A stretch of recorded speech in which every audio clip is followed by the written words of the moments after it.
Have you ever considered that the world's most dangerous flashpoint is a conflict where every single side believes they are the one acting in self-defense? It sounds totally impossible, right? But that is the strategic reality driving the collision course between Iran, Israel, and the United States. You see, each one is operating on a perfectly rational logic. The problem is those logics are completely incompatible. And getting your head around this clash of logics is the only way to truly grasp why this situation is so uniquely dangerous. So we're going to break down the core worldview of each player piece by piece. Welcome to Strategic Labs, where we decode the tactics behind the headlines. If you want more deep dives just like this one, make sure you like and subscribe. Okay, let's dive in. First up, Iran. Now, to understand Tehran, you have to start from their foundational belief that they are a nation completely encircled, under constant pressure, and always being punished by outside powers. From their point of view, every single action they take is about one thing and one thing only: survival. So how do they do it? Well, it all comes down to a key concept called strategic depth. See, Iran knows it can't go head-to-head with the US or Israel on technology, so its entire strategy is built around creating these buffer zones and layers of defense far away from its own borders, basically to push any potential fight as far away as possible. So when you boil it all down, here's their worldview. They see themselves as being in a permanent state of hybrid war. We're talking sanctions, sabotage, constant cyber attacks. So for them, their moves in the region aren't about expansion, they're defensive. And the nuclear program, well, they frame that as a non-negotiable, inherent right to peaceful energy, arguing that the West just uses non-proliferation as a convenient excuse to keep them boxed in. And this quote right here, it just nails their view on their regional allies.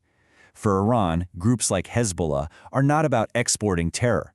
They're a forward defense architecture.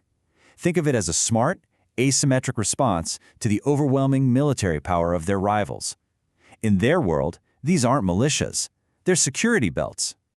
Okay, so now let's flip the board and look at Israel, and you'll see the collision almost immediately. Israel's starting point is the absolute polar opposite. It doesn't see Iran as just a rival. It sees Iran as a growing existential threat to its very existence.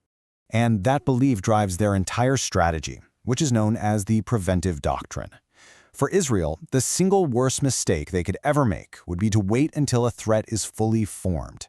So their logic demands that they act to neutralize it before it becomes unstoppable. And that, in their view, justifies preemptive, not just reactive, military action. And you have to understand, for Israel, this isn't just about one thing, like a single weapon. It's an entire system. They see it as an integrated, three-layered threat. First, you've got the nuclear program, which is inching closer and closer to a weapons-capable threshold. Second, there's the advanced arsenal of ballistic missiles and drones. And third, you have that whole web of regional proxy networks. And the key here is that these are not separate issues. To Israel, it is all one interconnected, fused system. So the logic is that this entire architecture has to be taken apart piece by piece before it becomes an unbreakable threat. From this point of view, Iran's proxies aren't security belts. They are a form of persistent, indirect war that is already happening right now. So, let's zoom out to the United States, which is operating on a third, totally distinct logic: containment. Now, Washington shares a lot of Israel's concerns, but his perspective is global.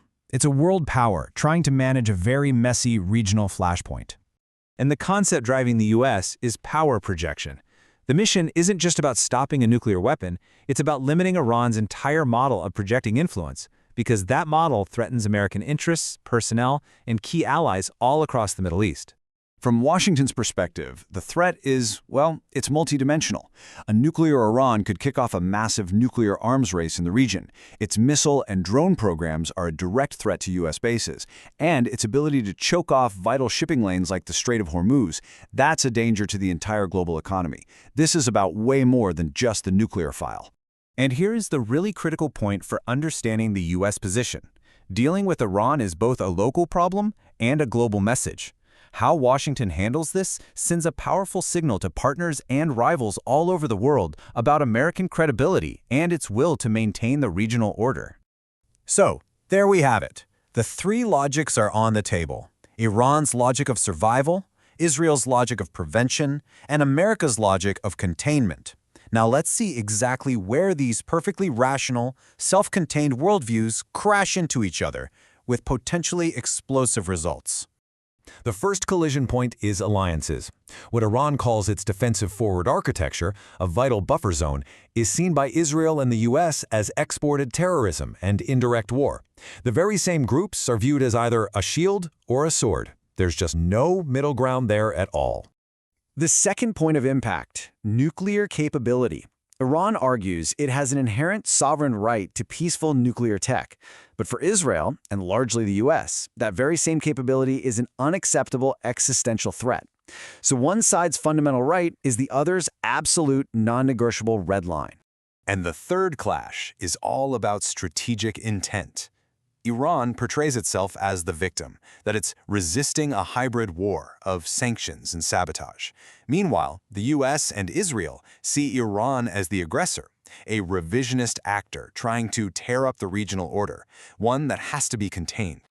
And all of this leads us to the absolute core of the danger. You see, each actor is totally convinced their actions are purely defensive. Iran builds up its allies to prevent an attack. Israel strikes to prevent a future unstoppable threat. The U.S. applies pressure to prevent regional chaos. Every side justifies its own escalation in the name of prevention. Which leaves us with the chilling paradox at the heart of this conflict. When every major power believes their own aggressive moves are purely defensive, how do you possibly prevent a war? Now, this is just a preview. If you want the full deep dive, make sure to check out our long-form analysis over on the channel. We'll see you in the next one.